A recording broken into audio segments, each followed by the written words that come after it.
One of the most iconic songs. అంటే మనందరం ఎప్పటికీ మర్చిపోకుండా చెప్పుకోగలిగే ఒక సాంగ్ 'అబ్బని తీయని దెబ్బ'.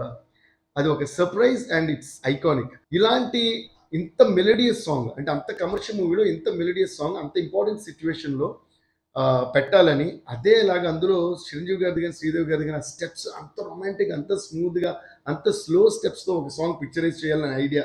అసలు ఈ ఐడియా అంతా ఎలా వచ్చింది? ఈ సాంగ్ పెట్టాలని మీ అందరూ అనుకున్నప్పుడు జనరల్‌గా ఒక డిబేట్ జరుగుతుంది కదా! కొంతమంది ఈ సాంగ్ కరెక్ట్ అని, లేదా ఇంత పెద్ద స్టార్ కాస్ట్ మీద ఇంత స్లో సాంగ్ ఉండకూడదని గాని, ఇలాంటి కొన్ని డిబేట్స్ ఏమన్నా మీ మధ్య జరిగుండొచ్చు. అవి మాత్రం ఎలా ఏమిటి దీని వెనకాల స్టోరీ అనేది తెలుసుకోవాలని మా అందరి కోరిక సార్.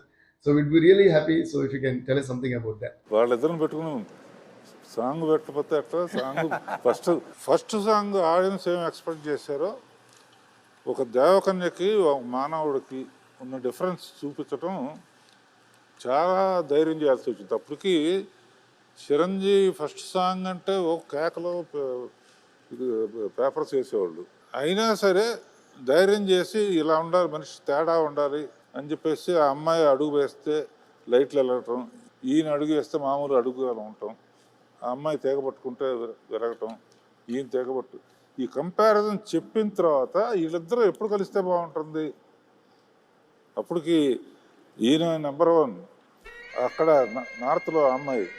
వీళ్ళిద్దరూ ఫస్ట్లోనే స్టెప్లు వేసేసారంటే ఆ ఉద్దేశం జరిగింది.